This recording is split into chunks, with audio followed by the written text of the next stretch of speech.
নমস্কার সুপ্রিয় সুধী। আজকে শুদ্ধ গীতাপাঠ চর্চা সিরিজের ৪১তম ক্লাস। আজকে আমরা শিখব শ্রীমদ্ ভগবদ গীতার প্রথম অধ্যায়ের ৪১ নম্বর শ্লোকটি।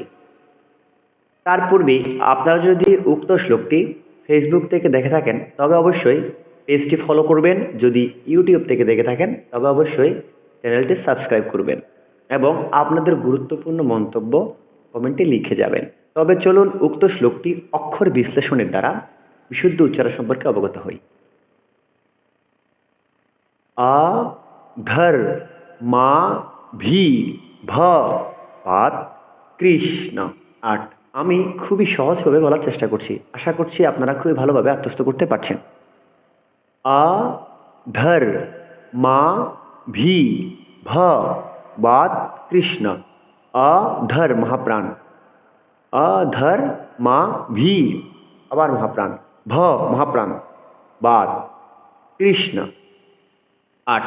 উক্ত শ্লোকটি অনুষ্টুপ ছন্দে রচিত, এজন্যই অনুষ্টুপ ছন্দে রচিত শ্লোককে আমি ৮ অক্ষর পরপর ছেদ করে থেমে পাঠ করার চেষ্টা করছি।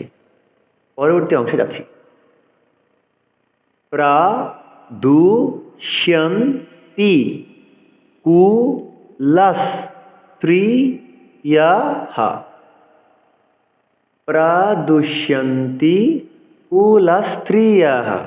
বিসর্গ যখন কোনো শ্লোকে সেটা থাকবে তখন বিসর্গের জন্য হ উচ্চারণ করতে হবে।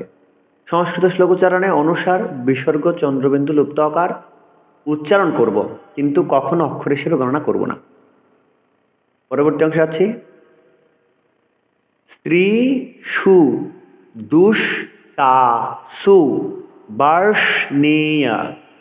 স্ত্রীষু দুষ্টাসু, এক্ষেত্রে কিন্তু দুষ্টাসু বলা যাবে না, দুষ্টাসু বলতে হবে, কেননা সংস্কৃত শ্লোক উচ্চারণে দন্তস্বকে স উচ্চারণ এসের মতো উচ্চারণ করতে হয়।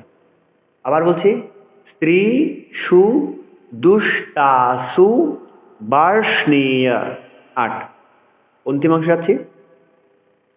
জায়তে বর্ণ সংকরঃ। শঙ্কর বলা যাবে না, সংকর বলতে হবে। পুনরায় বলছি, জায়তে বর্ণ সংকরঃ ৮। উক্ত শ্লোকটি পাঠ করে প্রথম চরণে পেয়েছি ১৬টি অক্ষর, দ্বিতীয় চরণে পেয়েছি ১৬টি অক্ষর, অর্থাৎ অনুষ্টুপ ছন্দে রচিত শ্লোকগুলো টোটাল ৩২টি অক্ষর নিয়ে গঠিত থাকবে।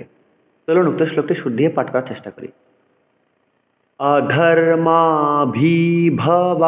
কৃষ্ণ প্রদুষ্যন্তি কুলস্ত্রিয়ঃ।